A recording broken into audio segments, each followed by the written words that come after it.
claiming that this is simply a mistake is not correct. Claiming that this is simply a mistake and not a deliberate campaign of cleansing, okay, is still manufacturing consent to make it seem as though Israel is just simply applying artificial intelligence in its targeting systems.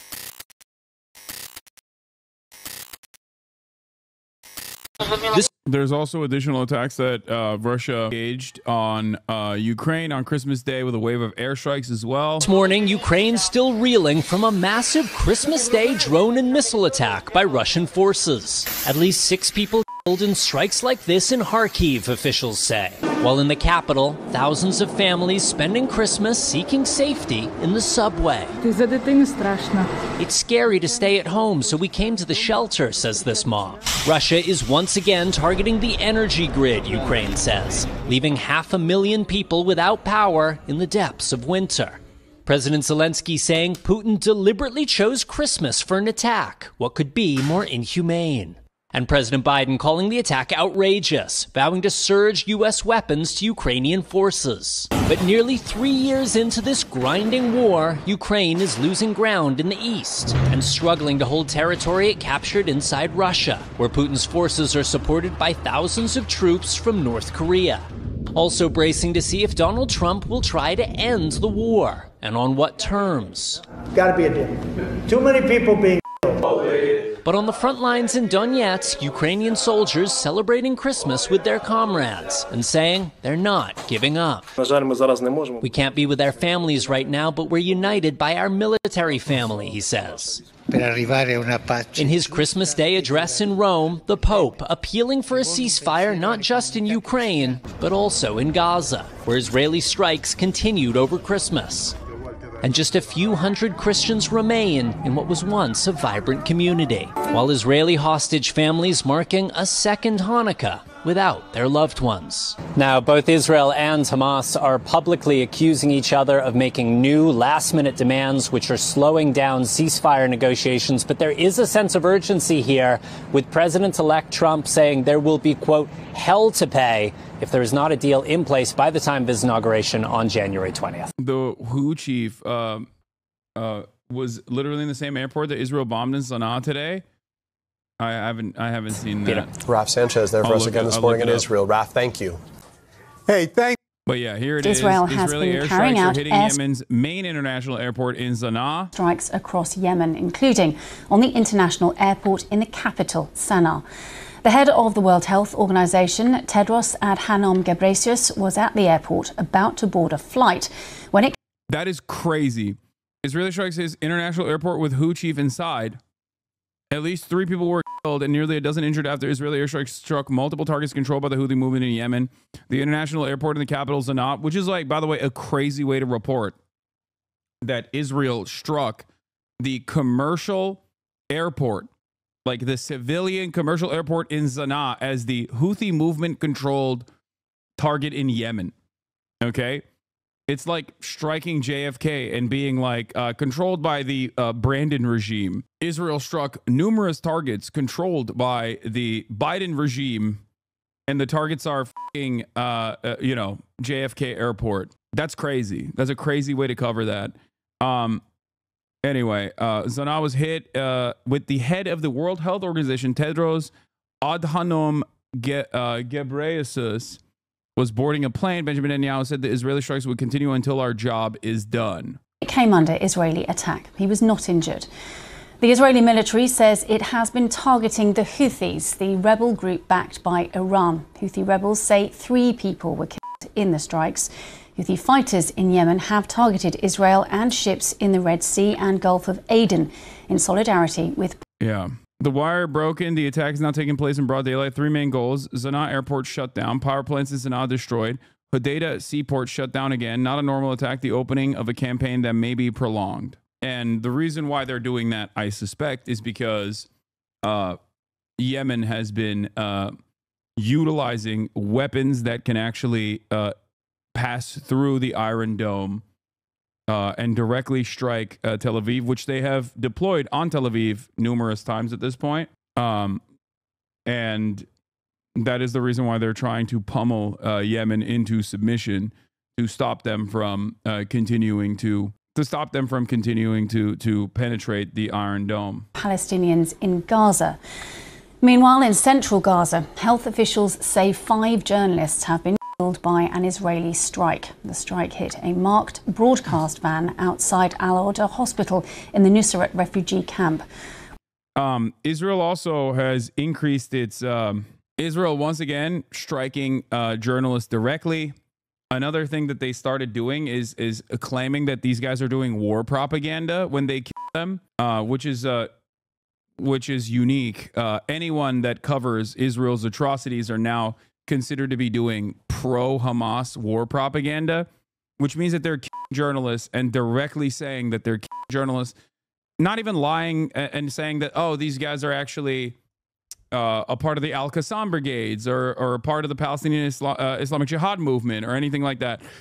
In the past, they would just lie and say that these guys that they're killing, these journalists that they're killing, they are killing because, you know, they would just lie and claim that these guys were like aligned with Palestinian Islamic Jihad or the Al-Qassam brigades or whatever.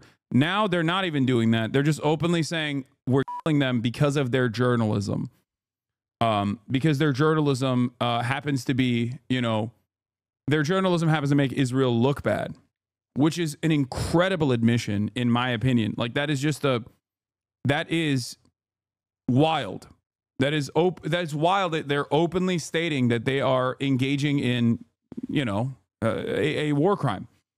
Like, they have always actively killed journalists, as I've covered time and time again, but in the past, they would at least lie about why they were killing the journalists, claiming without any real evidence whatsoever that these journalists were actually a part of, you know, enemy combatant movements. Now they're just openly saying that they're doing it because of their journalism. And it's interesting. It's different than before.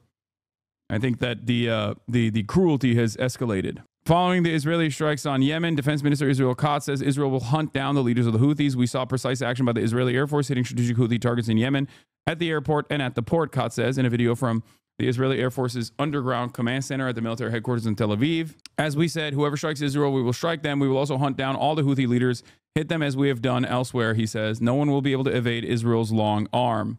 One of the journalists had been expecting the birth of his child. The Israeli military said those killed were members of a terrorist cell. Well, let's speak to our news correspondent, Shaima Khalil, who is in Jerusalem for us. Hello to you, Shaima. Just take us through what we know about these strikes in Yemen. We've seen very dramatic footage from inside Sana'a International Airport of people running in a panic with their luggage in their trolleys, some of them trying to leave the building through a gate, others running in different directions. We also saw one from outside the building showing smoke rising. And in the last hour or so, we've also been getting reports that commercial flights are still landing in Yemen airport despite reports of damage to the facility. We're getting reports and an image of an Airbus A320 of the Yemeni Airlines aircraft landing there. We heard from the head of the WHO, the World Health Organization, Tedros Ghebreyesus, who said that he was in the airport when the strike happened, that he was about to board a plane when the airport was struck, and that resulted in one of the air crew members being injured not very far from where his group were sitting. He said he was okay. We also had confirmation from the Israeli army, the IDF, who said that they struck targets used by the Iran-backed group to smuggle Iranian weapons into the region. We know that the airport in Sana'a was hit, but also other targets in the Red Sea port city of Hodeidah. The Israeli military targeted hit two power stations. It's pretty wild. I mean, yeah, when you hit you know, a civilian airport, you are directly putting civilians' lives at harm. This time it included someone from the World Health Organization, the leader, the chief of the World Health Organization, which is crazy. Key ports as well. This is the second Israeli strike in less than a week on Houthi targets in Yemen. as this month has seen a significant increase of Houthi launched missiles and drones on Israeli territory. One of them injured more than a dozen people when it landed in Tel Aviv on Saturday. The Houthis have vowed time and time again to continue these missile launches, to continue attacking Israeli territory until the end of the war in Gaza. And in the past few days, we've heard a more determined Israeli leadership, if you will. We've heard the Prime Minister and we've heard the Israeli Defense Minister saying that they're going to go after the Houthi targets in Yemen, but also the Houthi leadership the same way they went after Hamas and Hezbollah leadership as well. Get ready for Israel accusing him of being part of the Houthis for being in Yemen. Yeah. I mean, they don't really give a shit. If they end up killing him, they'll say, well, shouldn't have been there.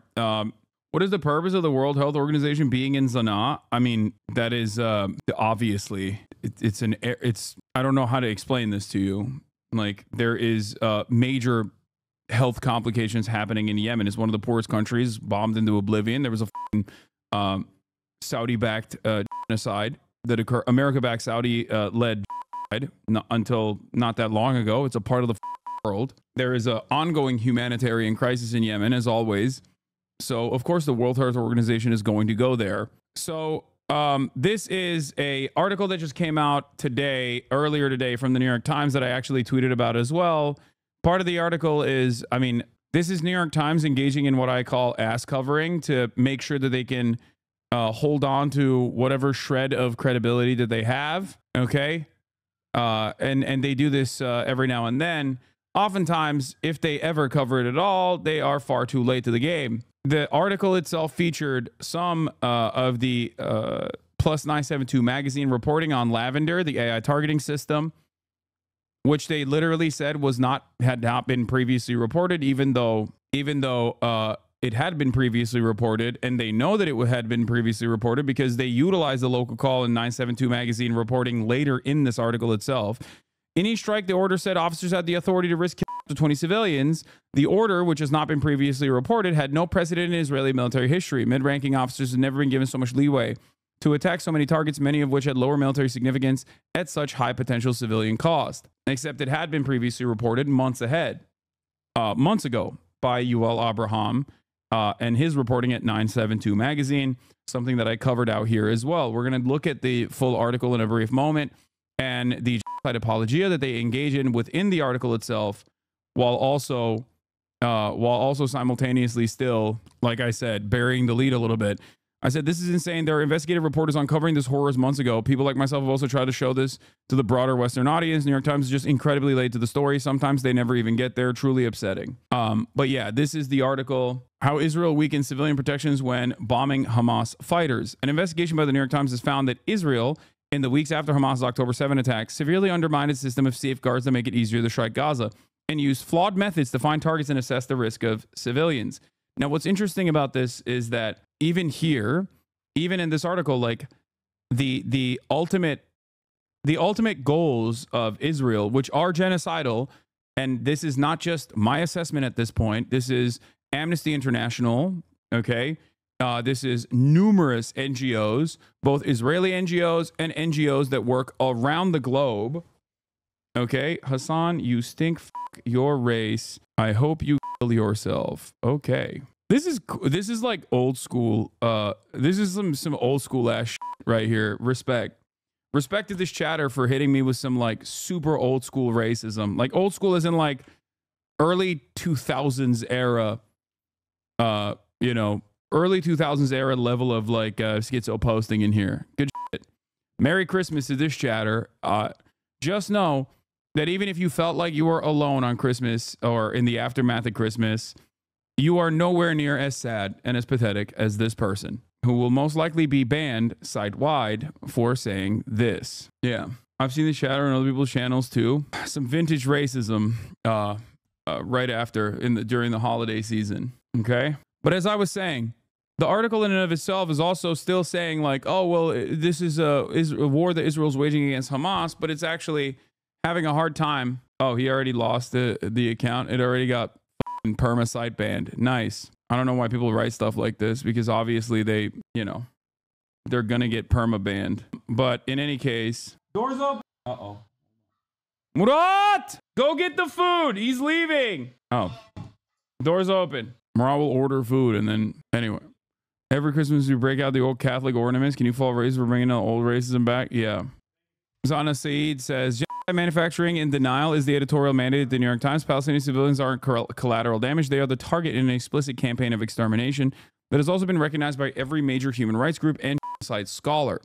New York Times dropped this article a day after 5 journalists were targeted and killed in an Israeli airstrike on their clearly marked press van. Loosens rules, though. And it's kind of crazy because this article not only is too little too late, but beyond the fact that it's too little too late, is still serving the purpose of making it seem as though Israel is simply just trying to combat Hamas and punish Hamas for October 7, for the crimes of October 7, when in fact, that's not the sole purpose. The real purpose of Israel's military campaign here is ethnic cleansing and ethnic displacement. That much is clear, and it's not just my assessment of the matter. Like I said, virtually every single human rights group has also come to that conclusion.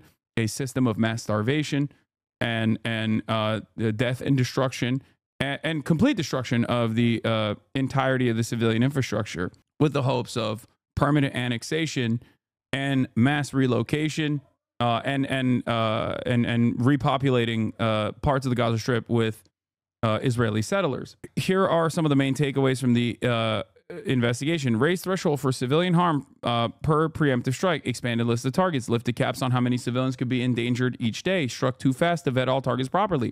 Often relied on outdated intelligence. Used artificial intelligence to help search targets.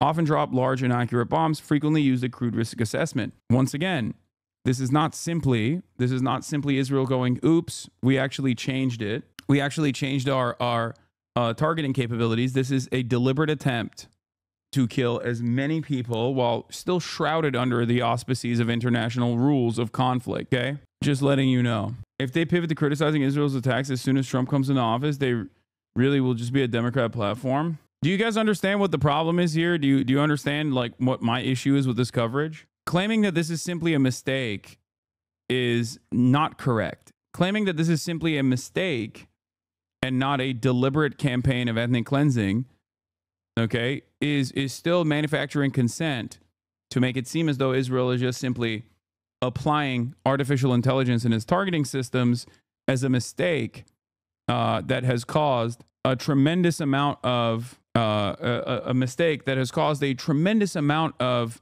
accidental collateral damage, and not a system of mass starvation, mass displacement with the overt purpose of engaging in ethnic cleansing. It serves the purpose of defending the higher-ups from additional legal scrutiny and manufacture consent at the behest of Israel, that they're simply trying but failing to create a security corridor.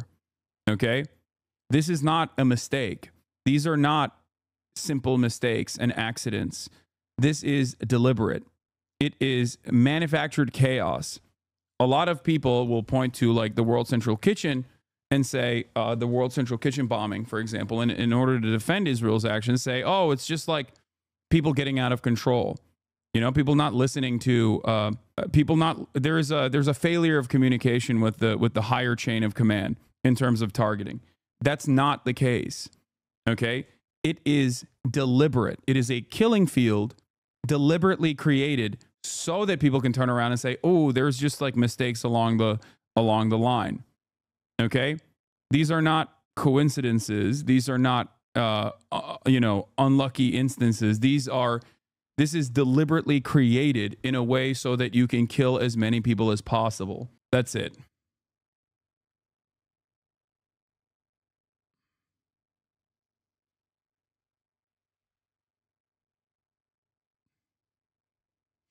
So yeah, it is kind of crazy that they just they took this long to even cover it, and even in their coverage, they're still offering protection to and offering credence to the arguments that claim plausible deniability. There's no way to look at this other than the New York Times deliberately trying to defend Israel still. Okay. Meanwhile, Haaretz had an incredibly damning article. The editorial board tore the original article apart. Yeah. Meanwhile, On the one hand, New York Times is still trying to desperately grab onto any sense of like credibility that they have by at least sometimes covering like this months too late.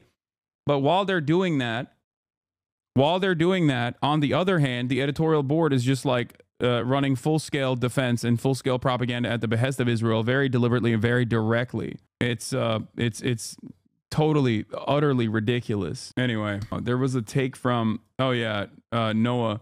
Reading the New York Times is crazy making because they'll have a story detailing the genocide that some of the same reporters/editors denied months ago, and which others in the paper use the NYT editorial real estate to still deny. Yeah. Do they get paid or do they just love Israel? No, they don't get paid. There is no direct compensation for defending Israel. It doesn't work that way. It's just that Israel's goals of ethnic cleansing align with America's top-down State Department goals in the region, and therefore you get elevated if you play ball. And in many circumstances, as Noam Chomsky has correctly pointed out time and time again, you don't even know that you're deliberately doing this. You get to the point that you're in media. You get elevated to a point in media because you authentically and organically have these opinions. Okay? That's it. You don't need a formal conspiracy when interests align. Exactly. So you literally get paid. Yeah, but not paid in the sense that like someone wants to uncover the truth about Israel's actions, but then they get paid they get paid by some like Mossad agent or whatever in the way that people try to create a grand conspiracy. It's not a grand conspiracy at all. There is a filter system. Okay? There is a filter system. If you are consistently creating adversarial investigative reporting, you are not going to get elevated to the highest ranks within the New York Times to begin with. That's it. And that's how you even on your best objective journalistic interests, even at best, when you're trying to, engage in some kind of real journalism, you end up doing it like this. Anyway, from that Haaretz article you're referencing. Oh, here's the Chomsky interview Professor with the Chomsky, journalist. could we start by listening to you explain what the propaganda model, as you call it, is? For many people, the idea that propaganda is used by democratic rather than merely authoritarian governments will be a strange one. Well, the term propaganda fell into disfavor around the Second World War, but in the 1920s and the 1930s, it was commonly used and, in fact, advocated, not by leading intellectuals, by the founders of modern political science, by Wilsonian progressives, and, of course, by the public relations industry, as a necessary technique to overcome the danger of democracy. The institutional structure of the media is quite straightforward. We're talking about the United States. I'm going to pee real quick.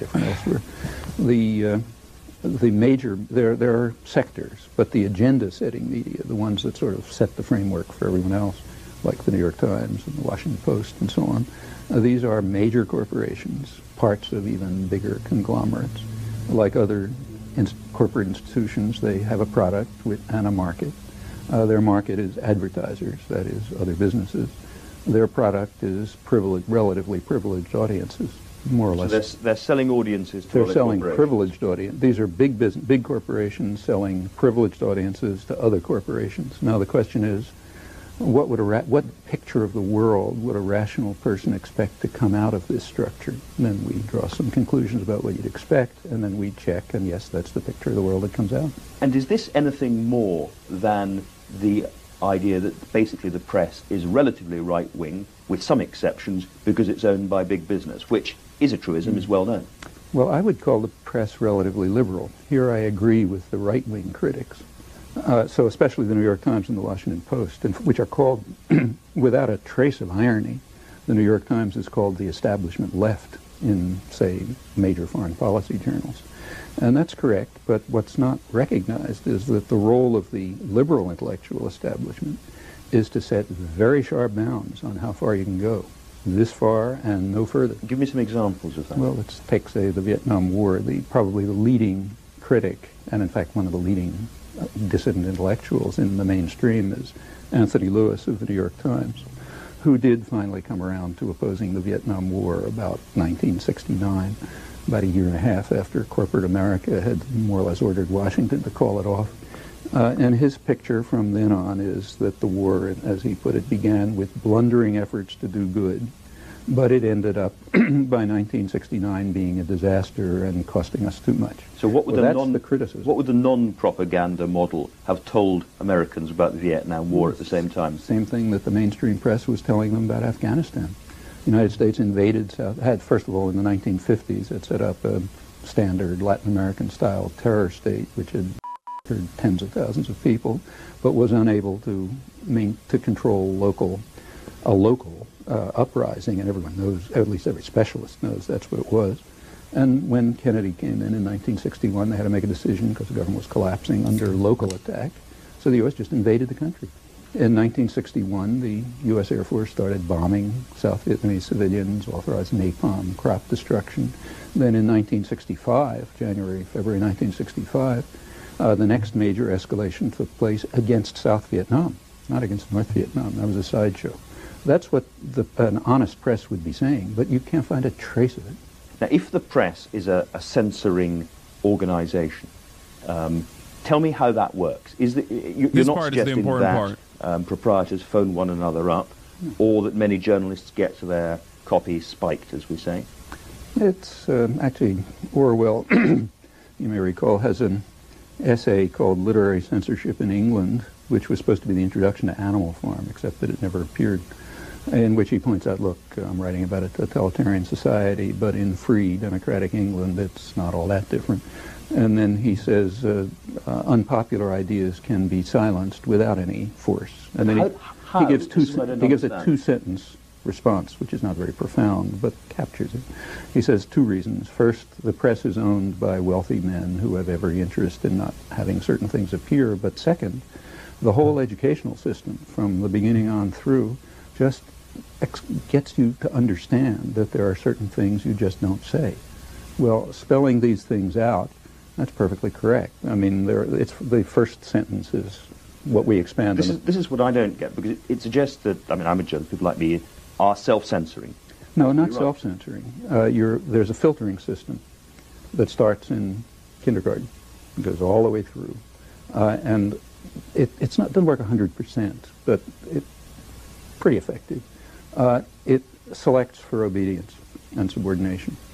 And especially, I think that's... So stroppy people won't make it to positions of influence? Behavior problems, or if you read applications to a graduate school, you see that people will tell you he's not, doesn't get along too well with his colleagues. You know how to interpret those things. I'm just interested in this because I was brought up, like a lot of people, probably post-Watergate film and so on, to believe that journalism was a crusading craft and that there were a lot of disputatious, stroppy, difficult people in journalism. And I have to say, I think I know some of them.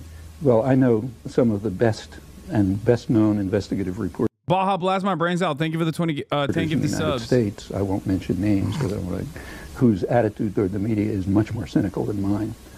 All news orgs that people on the inside can apply internal pressure on their leadership. How can the leadership of the New York Times resist such pressure for so long? Is it appropriate to assume the majority of the New York Times is complicit with what the leadership does? This is something that I've tried to explain to a lot of people. As you know, I know a lot of journalists, okay, in a lot of these reputable outlets, some brilliant investigative reporters, okay? I talk to them. I talk to them in private. I talk to them publicly sometimes. As you guys know, I have them on the stream. And it's not, yeah, flex on us, sir. This is not a flex. This is me telling you what I know.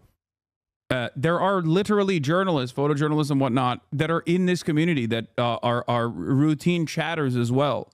Okay. And as far as I understand, the attitude, especially towards like Israel, especially towards Israel-Palestine or American foreign policy, the interest of like doing real adversarial journalism in that regard is very much something that is happening with younger journalists in all of these institutions, in all these legacy publications. The problem is the editorial team that has been elevated to the position that they're in have been elevated because of their ideological their ideological goals that are completely in line with whatever the American State Department project is. And this is precisely the reason why, while they want to do real journalism, editorial teams will just be like, all right, we're going to chop this article up until it's basically saying the exact opposite of what the actual truth is, or they just straight up don't publish. Pithily, what would you do if you lost your job because you rocked the boat? How would you eat? Brother, that is such a funny thing to ask someone like myself, because what I do is basically, what I have done in my career is basically sidestep this entire legacy publisher process and go direct to the source in a way that is contentious to the interests of the American State Department. Like, that is hilarious to come to someone like myself and ask this question, because if it wasn't for my subscribers that I've been able to, in this community that I've been able to cultivate, okay, that I've been able to cultivate over the course of the past 6 years of consistently doing reporting and consistently doing commentary, and the subscription revenue model that I have cultivated for myself, I would not be able to do the things that I'm doing right now. I would not be able to have the mass profile that I have right now. But it's a reminder that, yes, I am an independent resource that tries to do his very best to ensure that I'm covering everything with integrity. And there is no me equivalent in the mainstream press. I wish there were. Okay, I wish there were more people who were like-minded to myself, who are in legacy publishers, who are actively writing New York Times op-eds, for example. But you don't get to the point of a Brett Stevens by rocking the boat. You get to that point by not doing that, by consistently finding yourself in line with the interests of the American State Department if you're covering foreign policy, the interests of corporations of the wealthy when you're covering domestic issues. It's not an accident that the New York Times, and this is a great moment to talk about this. In terms of foreign policy, we already know, right? There is a major divergence. Okay, there is a major divergence there in terms of foreign policy of like what most people see, what most people can see, and what most people comprehend versus what is getting presented as truth in mainstream press. But a similar instance is occurring right now in real time as well with domestic policy. Healthcare. A lot of people are very upset, understandably, by the for-profit healthcare industry. And that is part of the reason why many people have a differing opinion on Luigi Mangione and his actions than the way that the mainstream press is presenting it. Why do you